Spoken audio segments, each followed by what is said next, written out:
Primeiramente, boa noite a todos. Bem-vindos a mais um seminário do PET Fonoaudiologia. E o tema de hoje é a importância da avaliação do frênulo lingual. Ele vai ser ministrado por mim, Carlos Antonelli Sombra Souza, do terceiro ano, pela Maria Júlia Gobi Volpe, do quarto ano, sob a orientação da professora doutora Roberta Lopes de Castro Martinelli. Primeiro, gostaríamos de fazer um teste com vocês.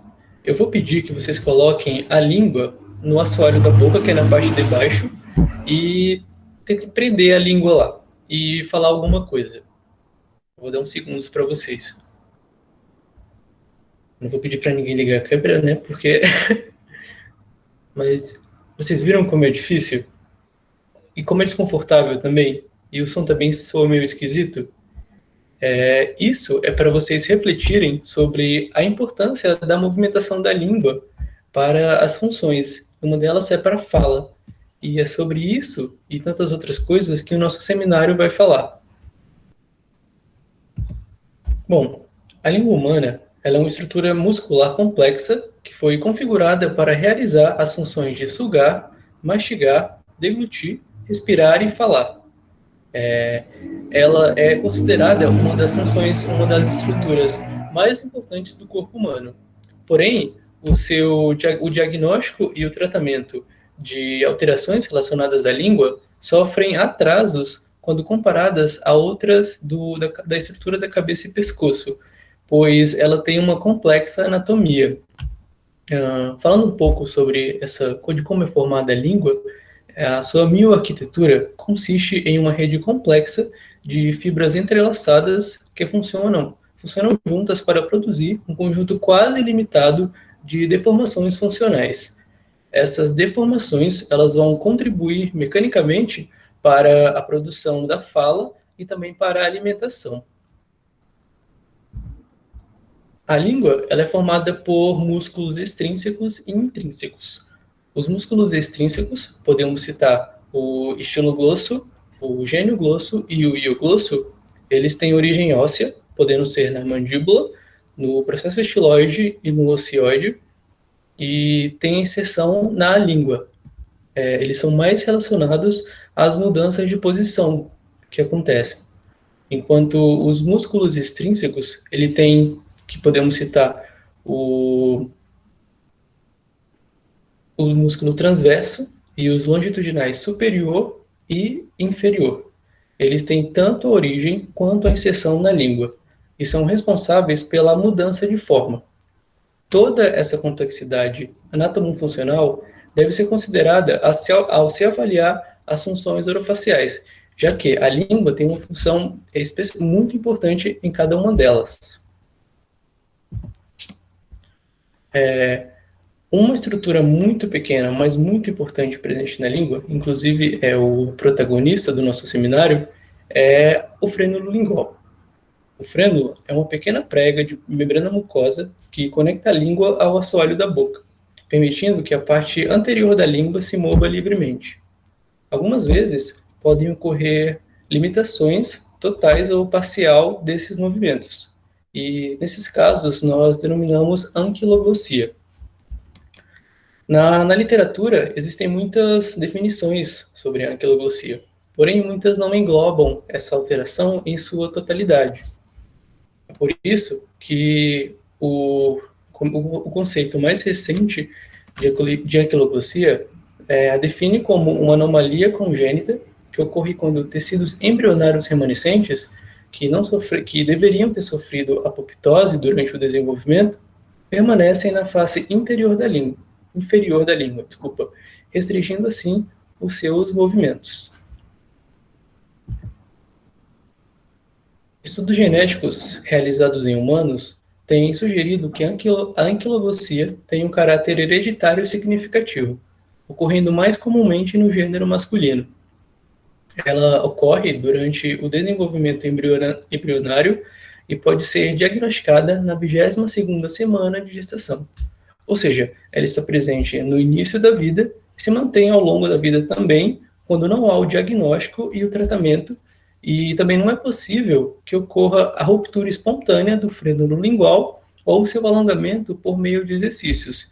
isso devido à sua constituição histológica. É por isso que pesquisadores do mundo inteiro têm buscado demonstrar a importância da livre movimentação da língua e também os impactos da anquiloglossia nos seus movimentos e, consequentemente, nas funções de sugar, deglutir, mastigar, respirar e falar.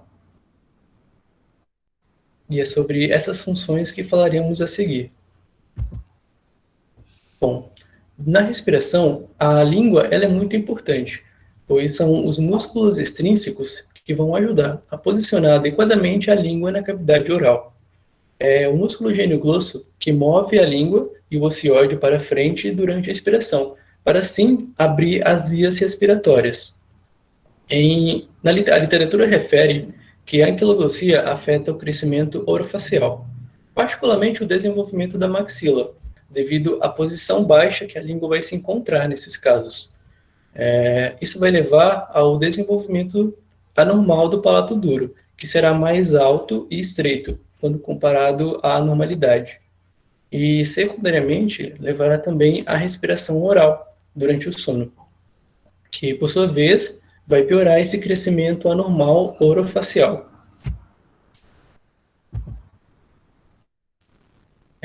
Quanto ao repouso, estudos feitos pela doutora Roberta Martinelli com colaboradores mostraram que a anquiloglossia dificulta o acoplamento da língua no palato quando em repouso, pois no primeiro mês de vida, a posição da língua dos bebês sem alteração do frênulo tendeu a permanecer elevada no repouso. Já nos bebês com anquiloglossia, a posição da língua tendeu a permanecer, manter mais baixa na cavidade oral. Em outro estudo, foi concluído também que os lábios dos bebês com anquiloglossia tendem a permanecer entreabertos no repouso, enquanto que dos bebês sem alteração no frênulo lingual tendem a permanecer fechados. Outra função onde a língua é muito importante é a sucção. E até os exames de ultrassonografia, têm mostrado a importância da movimentação da língua para a extração do leite durante a mama. Pois, basicamente, durante a sucção nutritiva, enquanto a língua está alta, o mamilo é comprimido de forma uniforme, criando assim um vácuo. Quando a língua baixa, esse vácuo vai aumentar e o mamilo vai se expandir. Também de maneira uniforme, indo em direção à junção do palato duro com o palato mole. O meio da língua, então, vai se abaixar, permitindo que o leite flua para a cavidade oral. Nos indivíduos com anquiloglossia, ocorre a compressão anormal do mamilo. Isso pode resultar numa sucção ineficaz, causando assim dor e comprimindo os ductos, obstruindo a saída do leite. A doutora Martinelli e com colaboradores mostraram também que bebês com anquiloglossia apresentam um número menor de sucções, bem como pausas longas entre os grupos de sucção.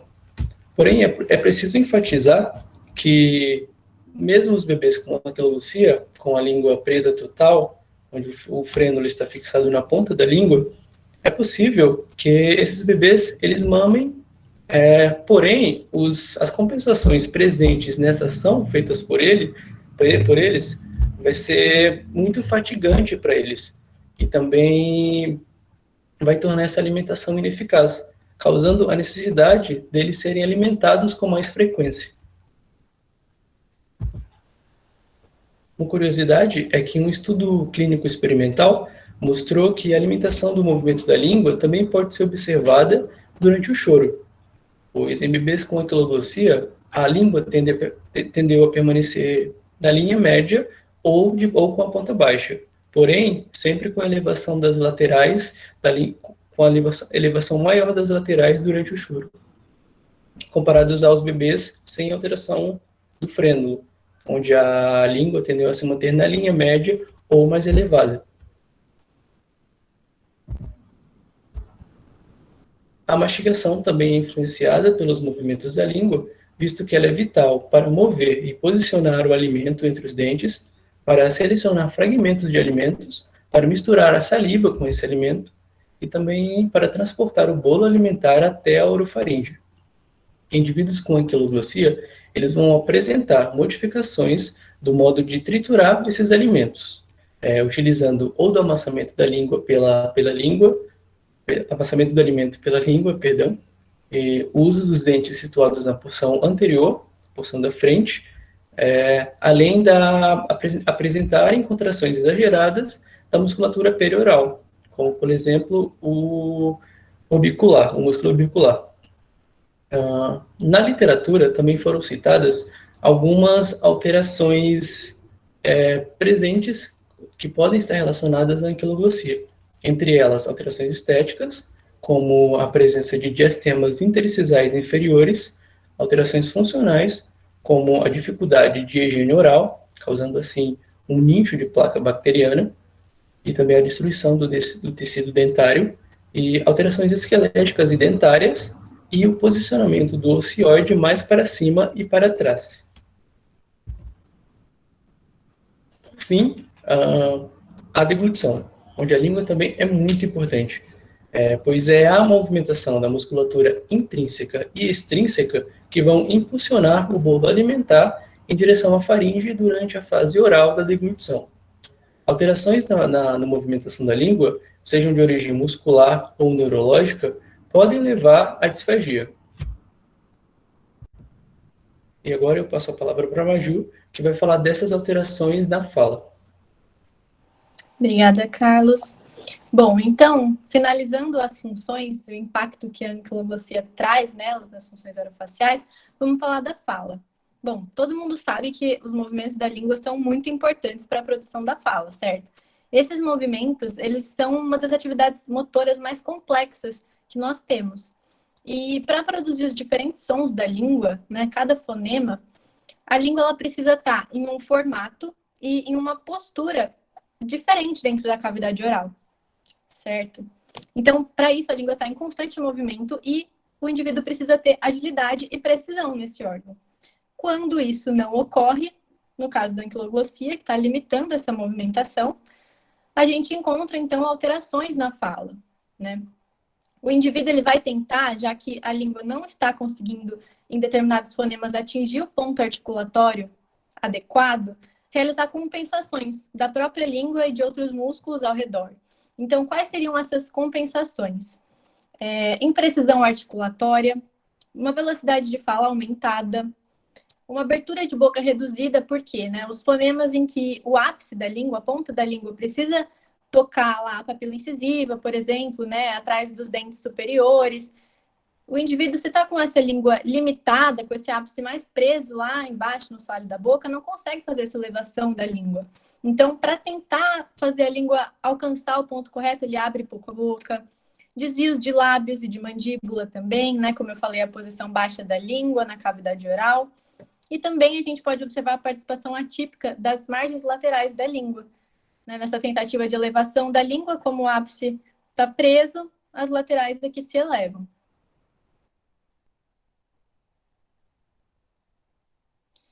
Bom, então, o indivíduo com anquiloglossia ele vai apresentar essa série de movimentos atípicos de lábios e língua, né, compensatórios. E, por conta disso, ele pode fazer a substituição de alguns fonemas, né, trocar um fonema que ele não consegue produzir adequadamente por outro, ou, comumente, aí nós observamos as distorções desses sons. Quais são os sons principalmente afetados, né? Esses justamente em que o ápice da língua precisa se elevar. Então, t, d, n, l. Também a gente observa distorções em s e z, às vezes. E um fator interessante é que esses indivíduos com anquiloglossia, como eles têm essa limitação da movimentação, eles precisam se esforçar muito mais para produzir os sons da fala, para tentar produzir os sons da fala, mais essas compensações, que também exigem esforço. Então, foi verificado já um aumento da atividade muscular, né, por meio da eletromiografia, nos indivíduos com anquiloglossia, né, nesses músculos envolvidos na produção da fala. Bom, certo. Então, nós falamos do impacto da anquiloglossia nas funções orofaciais e como é que a gente avalia isso e chega nesse diagnóstico, né? Diferentes profissionais da saúde podem realizar uma avaliação anatômica, na verdade, perdão. Realizar uma avaliação anatômica do frênulo lingual. Então, observar características físicas, né, da espessura, se ele é delgado, se ele é espesso, da fixação dele, tanto na língua quanto no assoalho bucal, da postura dele em repouso, enfim. Mas o profissional que faz a avaliação funcional, o impacto desse frênulo nas funções orofaciais é o fonoaudiólogo. Então, aí a importância da fonoaudiologia para esse diagnóstico. E para realizar essa avaliação, então, nós utilizamos o protocolo de avaliação do frênulo da língua para bebês, que existe, né, então, a versão completa, e a triagem, que é apenas uma etapa desse protocolo, que é o famoso teste da linguinha, que eu tenho certeza que todo mundo já ouviu falar, que foi desenvolvido e validado justamente pela nossa orientadora de hoje, professora doutora Roberta Martinelli. Então, aproveito já aqui para falar que é uma honra ter a doutora Roberta aqui com a gente nesse momento para falar sobre esse assunto. E, inclusive, isso virou uma lei, né, que coloca obrigatoriedade de realizar o teste da linguinha nas maternidades e hospitais, né, em todos os recém-nascidos do Brasil, isso a partir de 2014, na Lei 13.002. E para os indivíduos que não fizeram esse diagnóstico precocemente, né, indivíduos mais velhos, a gente também destaca aqui o protocolo de avaliação do frênulo da língua desenvolvido pela doutora Marchesã. Então, ele vai avaliar também, além dessas questões, algumas funções que não dá para avaliar no recém-nascido, né? Então, fala, por exemplo. Bom, então vamos falar um pouco desse teste da linguinha. Bom, ele é um exame padronizado, né? Em que vai permitir um diagnóstico e, consequentemente, um tratamento precoce dessas alterações de frênulo, limitando as funções orofaciais, né? Como a gente já comentou dessas funções, sucção, deglutição, mastigação e fala. E hoje, isso é muito mais facilmente identificado justamente por essa triagem, mas essas crianças com anquiloglossia, muitas vezes, têm pessoas na família com o mesmo problema que nunca foram diagnosticados e tratados e sofrem as consequências até hoje, na idade adulta.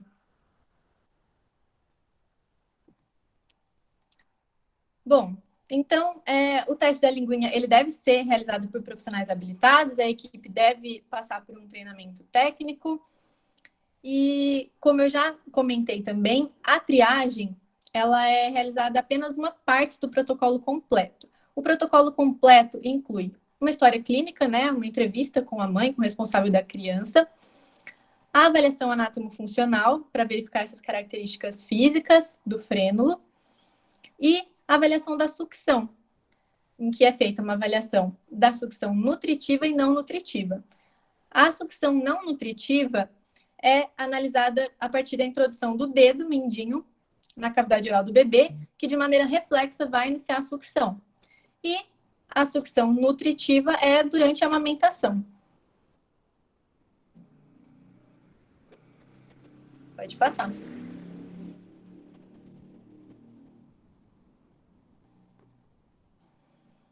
Bom, então, o teste da linguinha, ele deve ser realizado durante as primeiras 48 horas de vida do bebê, né, os 2 primeiros dias.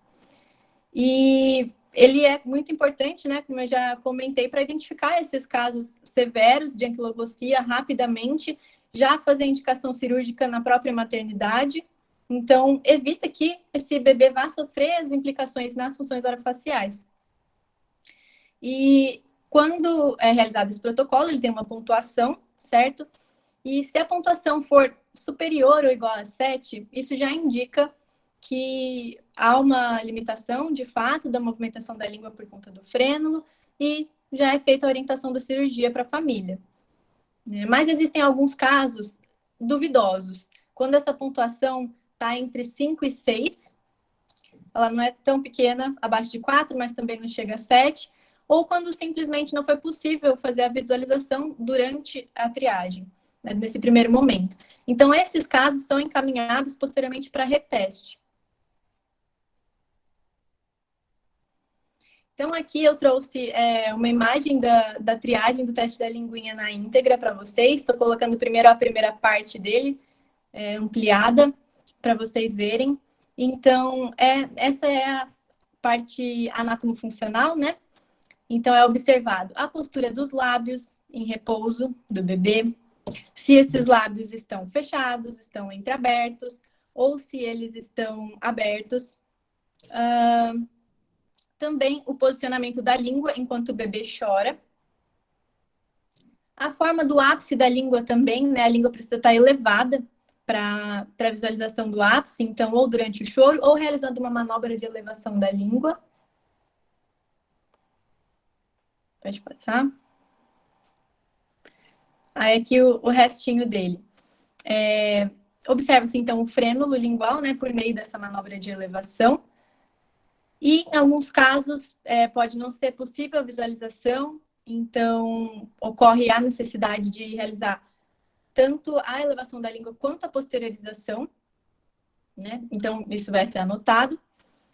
Bom, a espessura do frênulo também é avaliada, então, se ele é delgado, se ele é espesso, a fixação dele tanto na língua quanto no assoalho bucal, onde é essa fixação.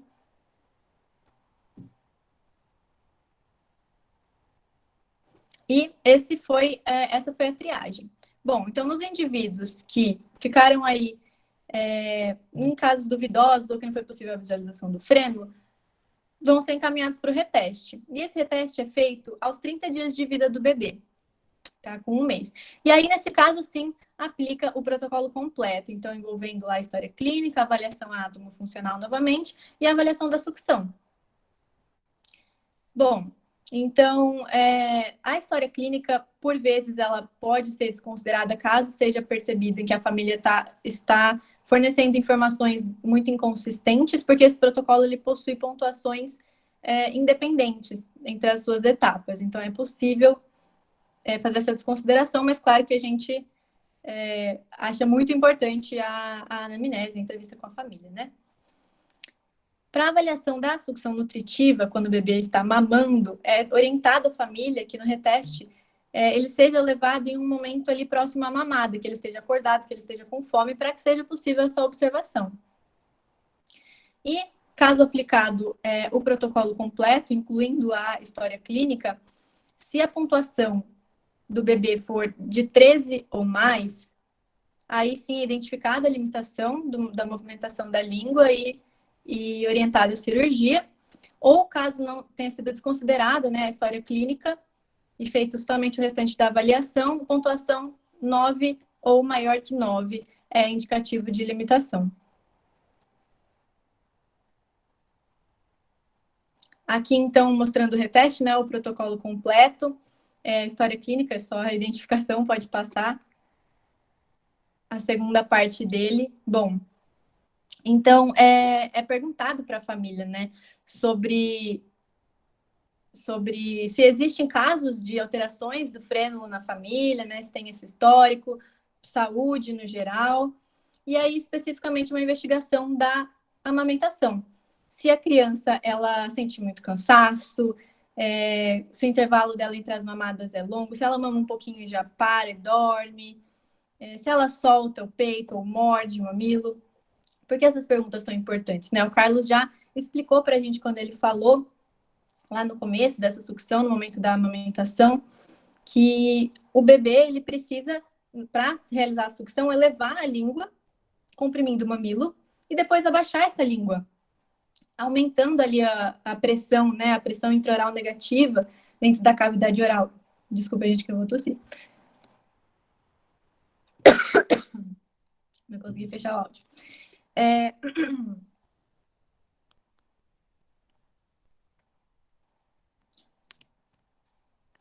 Desculpa, pronto. Então, você passou, Carlos, o slide? Aí. Então, o bebê ele não consegue realizar essa movimentação de elevar e abaixar a língua, né? Para depois aumentar essa pressão e fazer o leite ser extraído. Então, por conta disso, ele precisa se esforçar muito mais, ele perde o mamilo, né? Ele perde essa pressão, porque a língua não acompanha o movimento. Então, ele acaba tendo que se esforçar muito mais, ficando muito mais cansado. Então, por isso essas perguntas. Pode passar. E aí, então, a avaliação da sucção, né? A sucção não nutritiva com o dedo mindinho, né? O dedo mínimo dentro da cavidade oral do bebê. Com isso, o avaliador vai sentir, né, a movimentação da língua, se ela está se anteriorizando adequadamente, com movimentos coordenados, ou se essa anteriorização está limitada, incoordenada. Na sucção nutritiva, né, o momento da amamentação, é observado, então, se o bebê ele faz várias sucções com pausas curtas, ou se ele suga poucas vezes com pausas longas entre elas, né? Isso seria um indicativo de que ele está com dificuldade nessa pega, que ele está cansando. A coordenação dessa sucção, se ele está conseguindo coordenar a sucção, a deglutição do leite e a respiração, né? Então, se isso estiver equilibrado, ou então se ele não está conseguindo coordenar com a respiração, então ele acaba engasgando, acaba tossindo, soluçando, regurgitando, se essa deglutição está ruidosa. Aí se ele morde o mamilo, se estala a língua durante a sucção, né? Indicando aí que ele está perdendo essa pressão. Certo. E a intervenção, né? A conduta, ela pode ser cirúrgica, né, normalmente, fonoterápica ou uma junção cirúrgica seguida de fonoterápica. Então, os procedimentos realizados normalmente são a frenectomia, a frenuloplastia ou a frenotomia, né? Quem realiza esses procedimentos cirúrgicos são um dentista ou um médico otorrinolaringologista. E falando um pouquinho sobre cada uma dessas cirurgias, a frenectomia é uma remoção total do frênulo lingual. A frenuloplastia é uma reposição cirúrgica do frênulo, né? Na verdade, uma reconstrução aí da musculatura da língua. E a frenotomia é apenas uma incisão no frênulo. Então, é um procedimento mais simples, conhecido aí popularmente como pique no frênulo. Normalmente, os mais indicados, né, mais realizados são a frenectomia e a frenotomia.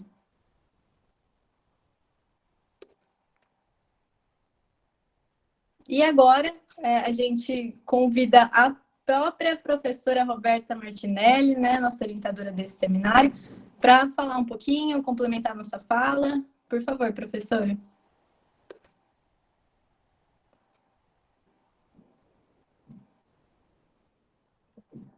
Olá, boa noite a todos. Eu tenho que dar os parabéns para o Carlos, para Maria Júlia. Maria Júlia, né? Parabéns, vocês se saíram muito bem. Conseguiram, acredito, atingir o objetivo, que é mostrar a importância da avaliação do frênulo lingual. Eu tenho algumas colocações que eu gostaria de esclarecer. Por exemplo, a cirurgia não são só dentistas e médicos otorrinos. Isso acontece mais aqui no Brasil, mas no mundo não. No mundo a gente tem cirurgiões pediátricos, pediatras, bucomaxilos, nós temos outros profissionais, inclusive parteiras. Então, se a gente vai, por exemplo, para o Reino Unido ou para a Austrália, quem faz essa cirurgia são as parteiras no momento do nascimento do bebê. E se necessita de uma outra intervenção, aí vai para outro profissional, né? Mas isso é interessante vocês saberem que até hoje, porque quem começou com as cirurgias de frênulo, lá nos primórdios, foram as parteiras. Quando elas faziam o parto, viam que o frênulo estava fixado próximo ao ápice, elas tinham uma unha longa e afiada e passava a unha no frênulo e já cortava antes de colocar para mamar na mãe, né? E resolvia o problema prontamente. Depois, então, vieram os médicos, né, e eles disseram que esse procedimento não era tão higiênico e poderia colocar em risco a vida dos bebês. E aí, então, eles criaram instrumentos para fazer esse procedimento, que é a tentacânula, que é parecendo acho que vocês não mostraram, né? Parece um uzinho assim, que se encaixa no frênulo e levanta, expõe o frênulo. E a tesoura para cortar.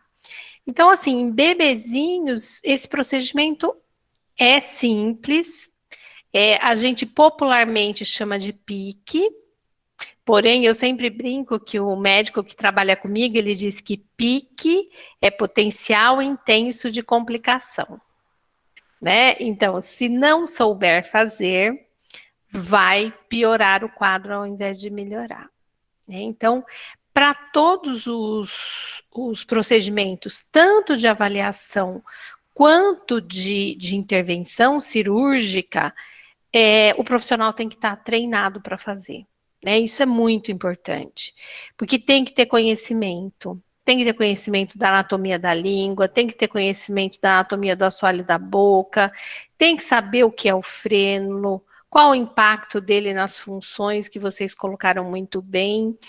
E para também depois saber se a cirurgia foi efetiva ou não. Porque quem vai dizer se a cirurgia foi efetiva ou não é o fonoaudiólogo. Não é o profissional que fez a cirurgia que vai dizer, a cicatrização foi perfeita. Ok, a cicatrização foi perfeita, mas liberou os movimentos da língua? Porque a cirurgia só tem sentido se ela liberar os movimentos da língua para a realização das funções orofaciais. E quem avalia isso é o fonoaudiólogo. Ele que vai dizer, liberou sim para a realização correta das funções orofaciais. Então, isso é muito importante. Agora, é um campo que se abriu para a fonoaudiologia, né? Hoje a fonoaudiologia ocupa um espaço dentro dos hospitais que ela não tinha, porque ela tinha que disputar esse espaço com a equipe de enfermagem e com outros profissionais só referentes à amamentação, né? Porque a amamentação não é exclusiva de nenhuma área. Então, hoje se abriu e muitos profissionais hoje solicitam a presença de um fonoaudiólogo para avaliar as funções de sucção e deglutição durante a amamentação. Então, é um campo que se abriu. E mais, as pessoas começaram a perceber as alterações de fala relacionadas com o frênulo. Então, também nós tivemos uma demanda intensa, e temos ainda em consultórios hoje, com as pessoas querendo que se faça hoje a avaliação do frênulo. Coisa que até alguns anos atrás, uns 10, 15 anos atrás, ninguém se preocupava com isso, né? Então, é um campo aí que se abre para a fonoaudiologia e que eu acho que veio para ficar. A gente pode dividir com outros profissionais, porém as funções do fonoaudiólogo. E aí? Querem que eu fale mais alguma coisa? Porque eu posso ficar falando. Eu não sei se alguém tem dúvida e quer perguntar alguma coisa, eu posso responder também. Normalmente os alunos ficam com vergonha, acanhados. Mas eu acho que vocês explicaram muito bem, né? Qualquer área da fonoaudiologia precisa da língua. Não é só motricidade orofacial, né? Se a gente vai para a área da linguagem, para a pessoa falar, ela tem que ter língua, né? Também. Então, vai precisar. Se eu for pensar na áudio, a gente vai escutar para a gente se comunicar. Então, a gente vai ter que falar. Se eu for na voz, a mesma coisa, eu preciso da língua, né? E assim vai. Então, qualquer área da fonoaudiologia, a gente vai precisar da livre movimentação da língua. Por isso que hoje os estudos com frênulo, eles estão praticamente em todas as áreas. A gente também tem muitos estudos na área de voz, Vocês já devem ter lido ou estudado o material da doutora Silvia Pinho, que é da área da voz. Ela hoje,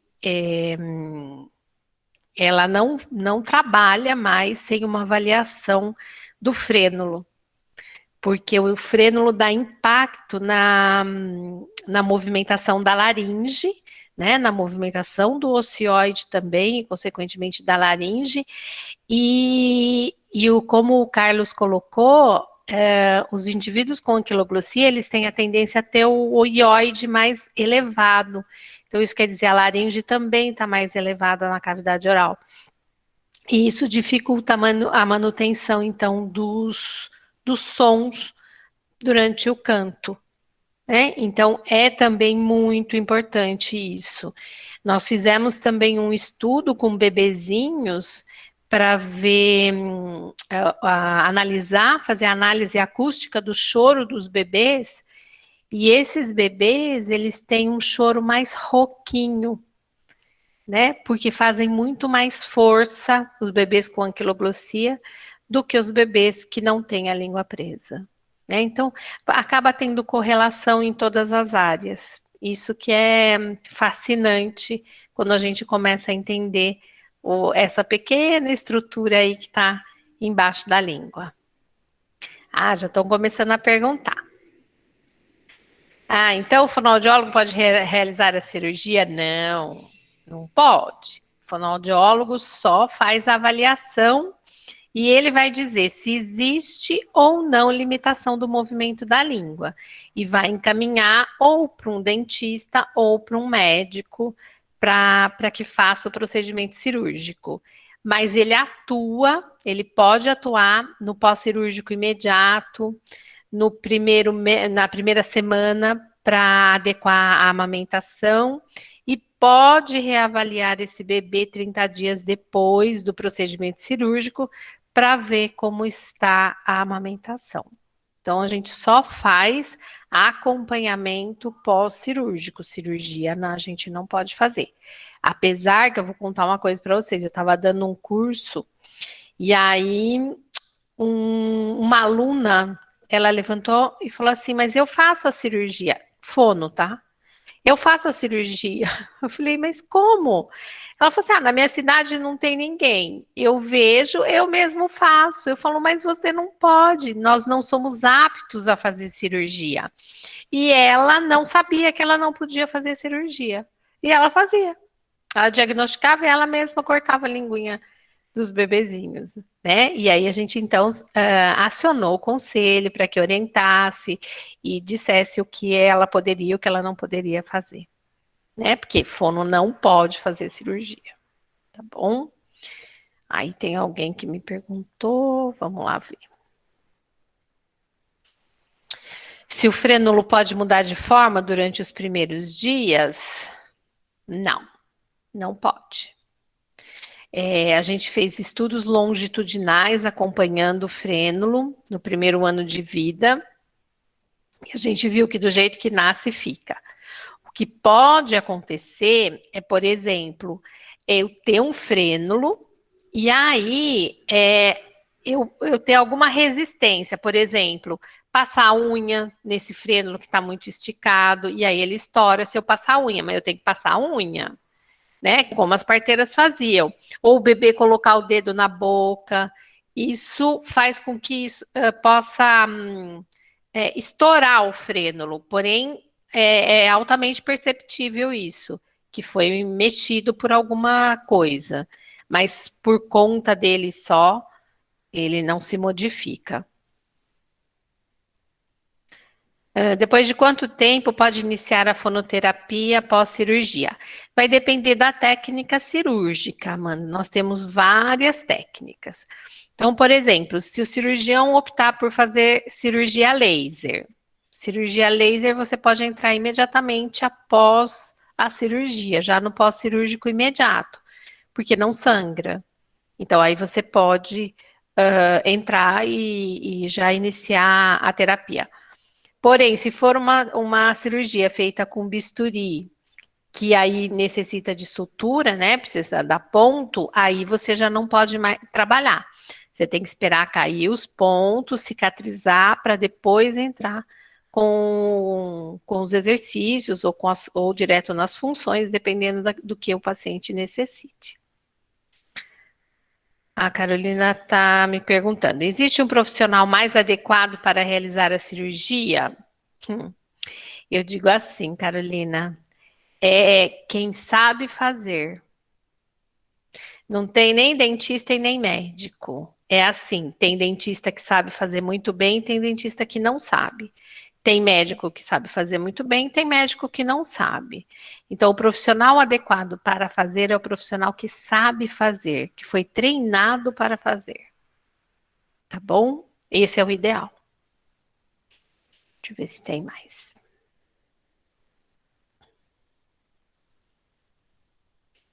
Com quanto tempo pode iniciar a fonoterapia em adultos? Depende da técnica cirúrgica que eu respondi lá em cima, tá bom? Tem uma certa idade para realizar a cirurgia? Ou pode fazer quando quiser? O ideal é fazer o mais cedo possível, por isso que a ideia do diagnóstico precoce, porque a cirurgia é mais simples e mais eficaz. Quanto mais tempo demora para fazer o procedimento cirúrgico, mais compensações, mais adaptações esse paciente vai criando e menos sucesso terapêutico a gente vai ter. Mas se eu penso que eu tenho um adulto, por exemplo, respirador oral, roncador e com alteração de frênulo, ele vai se beneficiar muito com a cirurgia. Mas se ele tiver uma alteração de fala, aí a fala já não fica mais 100%. Então depende do que ele tem. Ou se ele quer beijar bem, beijar de língua, que muitos vêm, né, adultos, procurando não porque querem adequar a função, mas porque querem beijar bem, querem beijar de língua, o beijo francês. Esse também vai se beneficiar muito com a cirurgia. Depende do que esse paciente quer. Ele pode ter 100% de satisfação na cirurgia ou menos, dependendo do quanto for refinada a função que ele quer adequar. O ideal seria sempre realizar a cirurgia direto na maternidade para favorecer a amamentação? Sim, o ideal seria fazer na maternidade. Esse é o ideal. Ou pelo menos na primeira semana.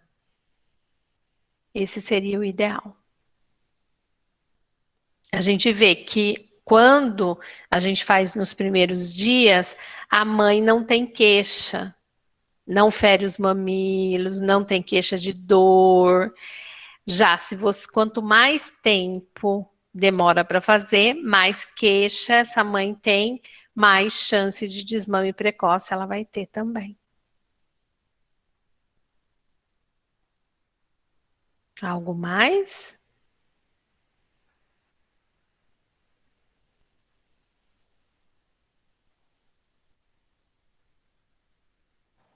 Se não tivermos mais perguntas, então, e a senhora tiver terminado a sua fala, eu acho que nós podemos encerrar. Eu acho que vocês abordaram muito bem o assunto. Eu só queria colocar a questão da cirurgia que eu já coloquei, dos profissionais que podem fazer, que eu acho que isso tinha que ser esclarecido, mas do mais vocês abordaram corretamente o assunto e muito bem, então de parabéns os dois. Obrigada, professora, e muito obrigada de novo pela sua orientação, foi uma honra para a gente. Foi uma honra para mim também, ser escolhida para orientar vocês.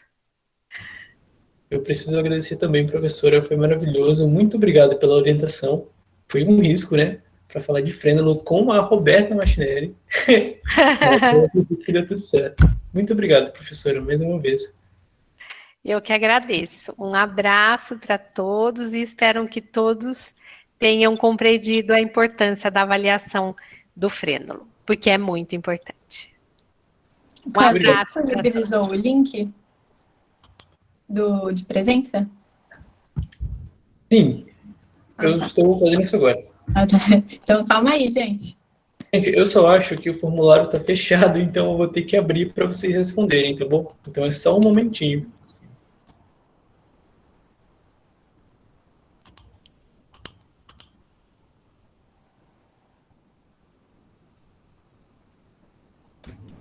E, gente, eu vi que estavam falando sobre a disponibilidade dos slides.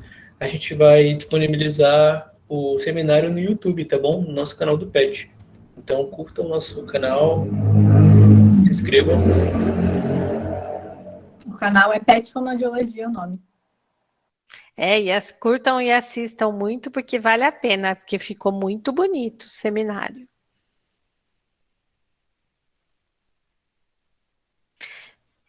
Bom, boa noite para vocês. Foi um prazer estar aqui. E parabéns novamente para o Carlos e para a Maria Júlia. Tchau para vocês. Tchau, boa noite.